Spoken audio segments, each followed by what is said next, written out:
नमस्कार। आज हेउची अक्टोबर 29 तारीख बुधवार दिन आपणमानंक पई नहीं आसीची आज दिन केतोटी गुरुत्वपूर्ण खबर सेति पई वीडियो को शेष पर्यंत देखंतु। ता सहित आम चैनल को जदि नुआ आसीचंती चैनल को सब्सक्राइब करी पाखरे आसुतवा बेल आइकन को क्लिक करी रखंतु। चलंतु आज दिन गुरुत्वपूर्ण खबर उपरे नजर पकाइबा। प्रथम खबर पाखई आसुची बात्या।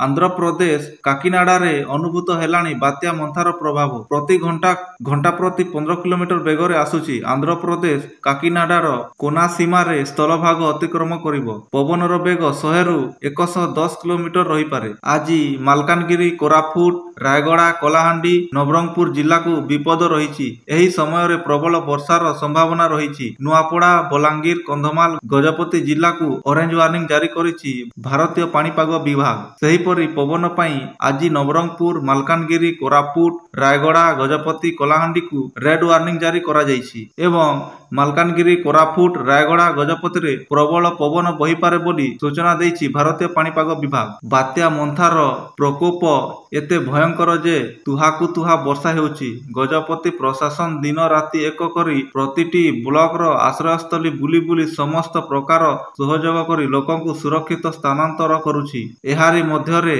आर उदयगिरी ब्लॉक रो अनघा पंचायत रो रास्ता कड़ पहाड़ू विराटकाय पत्थर खसी रास्ता अवरोध हेउछि। बड़गां रास्ता अवरोध हेबारु यातायात ठप होई जाइछि। एही संपर्क रे अग्निशम बाहिनी को खबर दिया जाइथिबा सूचना मिलिछि। बात्या मंथारु मुकाबिला पाई प्रस्तुत राज्य सरकार। लोकसभा भवन रे राजस्व मंत्री एसआरसी ओ उच्च पदस्थ अधिकारीଙ୍କ सह मंथा पाई मंथन करिसंती मुख्यमंत्री। समीक्षा बैठक परे प्रतिक्रिया रखी कहिसंती बात्या पाई 8 जिला प्रभावित हेउछि। एही जिला सबुकु स्थानांतर प्रक्रिया जारी रहिछि। 30 ओड्राफ ओ 100 रु अधिक अग्निशम बाहिनी प्रस्तुत अछंती। पर्यटन क्षेत्र को न जिबाकू अनुरोध करा जाइछि। पावर कट हेले जेनेरेटर व्यवस्था तुरंत करा जिवो। गृहपालित पशुंक पाई खाद्य व्यवस्था करा जाइछि। जीरो काजुआलिटी सरकारक प्रथम लक्ष्य रहिछि। जिलापालंकु स्वतंत्र क्षमता दिया जाइछि। परवर्ती खबर मंथार प्रभाव 32टी विमान बातिल। द्रुत गति रे माडी आसुछि बात्या मंथा।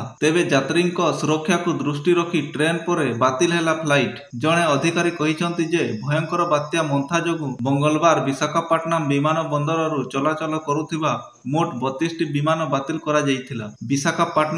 विशाखापट्टनम विमान बंदर निर्देशक एक पुरुषोत्तम कहिसंती जे 27 अक्टोबर रे 2टी एयर इंडिया एक्सप्रेस विमान बातिल करा जाइथिला। आमे प्रतिदिन 30 रु 32टी विमान चलाचल करूछु जेउथिरे घरोई एवं अंतर्जातीय विमान शामिल। आज सेही समस्त विमान बातिल करा जाइछि। से कहिसंती जे भारतीय विमान बंदर प्राधिकरण निर्देशावली अनुଯାयी विमान बंदर भयंकर घूर्णिझड़ प्रस्तुति पाई सतर्कता अवलंबन स्वरूप एपरि करिछि। विजयवाड़ा विमान बंदर निर्देशक लक्ष्मीकांत रेड्डी कहिसंती गतकाली विशाखापट्टनम रु केवल गोटिए उड़ान बातिल करा जाइतिला किंतु आज दिल्ली एवं मुंबई समेत देशर विभिन्न स्थान को 16टी उड़ान बातिल करा जाइछि। परवर्ती खबर महागठबंधन रो घोषणा पत्र जारी। बिहार विधानसभा निर्वाचन पाई महागठबंधन रो घोषणा पत्र प्रकाशित होईछि।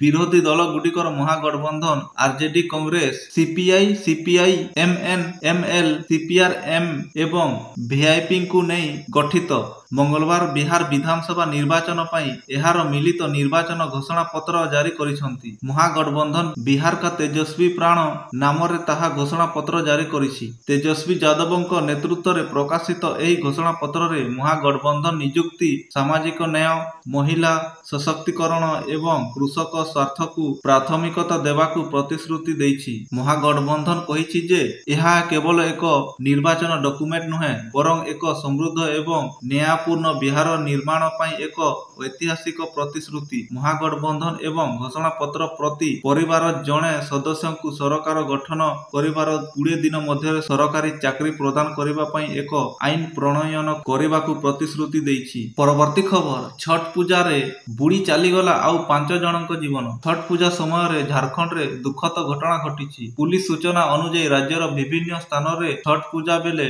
बुड़ी आउ 5 जन पिलांक मृत्यु घटिछि। जहा ଫଳରେ 2 ଦିନରେ ମୃତ୍ୟୁ ସଂଖ୍ୟା 11ରେ ପହଞ୍ଚିଛି। ଅଧିକାଂଶ ମୃତ୍ୟୁ ଛଟ୍ ପୂଜା ସମୟରେ ହିଁ ଘଟିଛି। ପାଣିରେ ଗାଧୋଇବା ବେଳେ ଜଣେ କିଶୋର ଓ 2 ଜଣ ପୁରୁଷ ନିଖୋଜ ହୋଇଯାଇଛନ୍ତି। ପୁଲିସ ସୂଚନା ଦେଇ କହିଛି ଯେ ରାଜ୍ୟର ହଜାରିବାଗ ଓ ଗଡ଼ୱା ଏବଂ ସିମଡେଗା ଜିଲ୍ଲାରେ 5 ଜଣ ପିଲାଙ୍କ ମୃତ୍ୟୁ ହୋଇଛି। ଗଡ଼ୱାରେ ଅପରାହ୍ନ ସଦର ଥାନା ଅଞ୍ଚଳରେ ଦାନୋର ନଦୀରେ ଗାଧୋଇବା ସମୟରେ 13 ବର୍ଷୀୟ ରାହୁଲ କୁମାର ବୁଡ଼ି ଯାଇଛନ୍ତି। ସଦର ଥାନା ଦାୟିତ୍ୱରେ ଥିବା ସୁନୀଲ ତିୱାରୀ କହିଛନ୍ତି ଯେ କୁମାର ନଦୀରେ ଗାଧୋଇବା ସମୟରେ ଗଭୀର ପାଣିରେ ପଶି ବୁଡ଼ି ଯାଇଛନ୍ତି। ସ୍ଥାନୀୟ ଲୋକମାନେ ତାଙ୍କୁ ପାଣିରୁ ବାହାର କରି ସଦର ହସ୍ପିଟାଲକୁ ନେଇଯାଇଥିଲେ। ସେଠାରେ ଡାକ୍ତରଖାନା ତାଙ୍କୁ ମୃତ୍ୟୁ ଘୋଷଣା କରିଥିଲେ। ଜଣେ ପୁଲିସ ଅଧିକାରୀ କହିବା ଅନୁସାରେ ସିମଡେଗା ଜିଲ୍ଲାର ବାନୋ ଥାନା ଅଞ୍ଚଳ ମାୟଙ୍ଗାସୋର ଗାଁରେ ଏକ 2.5 ବର୍ଷର ଝିଅ ପାଣି ଭର୍ତ୍ତି ବାଲ୍ଟିରେ ବୁଡ଼ି ଯାଇଛି। ଘଟଣା ସମୟରେ ଝିଅଟି ଏବଂ ତାଙ୍କ ଜେଜେମା ଘରେ ଥିଲେ। ଅଧିକାରୀ କହିଛନ୍ତି ଯେ ଜେଜେମା ଅନ୍ୟ ଏକ କୋଠରୀକୁ ଯାଇଥିବା ବେଳେ ସେତେବେଳେ ସେ ଝିଅଟିକୁ ବାଲ୍ଟିରେ ବୁଡ଼ି ଯାଇଥିବା ଦେଖିଲେ। ପରବର୍ତ୍ତୀ ଖବର, ବ୍ରିଟିଶ ଅସ୍ତ୍ରଶସ୍ତ୍ର ବ୍ୟବହାର। ଜାତିସଂଘ ଦ୍ୱାରା ପ୍ରାପ୍ତ ତଥ୍ୟଗୁଡ଼ିକରୁ ଜଣାପଡ଼ିଛି ଯେ ସୁଦାନର ଏକ ଅର୍ଦ୍ଧସାମରିକ ବାହିନୀ RSF ବ୍ରିଟିଶ ଅସ୍ତ୍ରଶସ୍ତ୍ର ବ୍ୟବହାର କରୁଥିଲା। ଏହି ଉପକରଣଗୁଡ଼ିକ ବ୍ରିଟେନରୁ UNକୁ ବିକ୍ରି କରାଯାଇଥିଲା କିନ୍ତୁ ଶେଷରେ RSF ପାଖରେ ପହଞ୍ଚିଥିଲା। ଏହି ବିବାଦ ଟ୍ରେନର ଅସ୍ତ୍ରଶସ୍ତ୍ର ରପ୍ତାନି ନୀତି ଏବଂ ଅନ୍ତର୍ଜାତୀୟ ଆଇନର ପାଳନ ଉପରେ ଗମ୍ଭୀର ପ୍ରଶ୍ନ ଉଠିଛି। ଜାତୀୟ ସୁରକ୍ଷା ପରିଷଦ ଦ୍ୱାରା ପ୍ରାପ୍ତ ତଥ୍ୟଗୁଡ଼ିକରୁ ଜଣାପଡ଼ିଛି ଯେ ସୁଦାନରେ ଚାଲିଥିବା ଗୃହଯୁଦ୍ଧରେ ବ୍ରିଟିଶ ନିର୍ମିତ ସାମରିକ ଉପକରଣର ବ୍ୟବହାର କରାଯାଇଛି। ଏହି ଉପକରଣ ଗଣହତ୍ୟା ଏବଂ ଯୁଦ୍ଧ ଅପରାଧ ଅଭିଯୁକ୍ତ ଏକ ଅର୍ଦ୍ଧସାମରିକ ଗୋଷ୍ଠୀ ରାପିଡ୍ ସପୋର୍ଟେଡ୍ ଫୋର୍ସ ପାଖରେ ମିଳିଥିବା ସୁଦାନ ସଶସ୍ତ୍ର ବାହିନୀ ଏବଂ ପ୍ୟାରିଡ୍ ସପୋର୍ଟେଡ୍ ଫୋର୍ସ ମଧ୍ୟରେ ଏପ୍ରିଲ 2023ର ସଂଘର୍ଷ ଆରମ୍ଭ ହୋଇଥିଲା। ପରବର୍ତ୍ତୀ ଖବର, ଦକ୍ଷିଣ ଚୀନ ସାଗରରେ ମୁହାଁମୁହିଁ ସ୍ଥିତି। ଦକ୍ଷିଣ ଚୀନ ସାଗରରେ ପୃଥକ ଅପରେସନ ସମୟରେ 30 ମିନିଟ ମଧ୍ୟରେ 2ଟି ଆମେରିକୀୟ ନୌସେନା ବିମାନ ଦୁର୍ଘଟଣାଗ୍ରସ୍ତ ହୋଇଛି। ଚୀନ କହିଛି ଯେ ଏକ ସାମରିକ ଅଭ୍ୟାସ ସମୟରେ ଏହି ଦୁର୍ଘଟଣା ଘଟିଛି। ଆମେରିକୀୟ ନୌସେନା ଦୃଷ୍ଟିରୁ ସମ୍ବେଦନଶୀଳ ଅଞ୍ଚଳରେ ଦୁର୍ଘଟଣା କାରଣ ଖୋଜିବାର ଆରମ୍ଭ କରିଛି। ତେବେ ଦୁଇ ଦେଶ ମଧ୍ୟରେ ବୃଦ୍ଧି ପାଉଥିବା ଉତ୍ତେଜନା ନେଇ ଏହାକୁ ବିଶ୍ୱଯୁଦ୍ଧର ପଦଧ୍ୱନି ଭାବେ ବିବେଚନା କରାଯାଉଛି।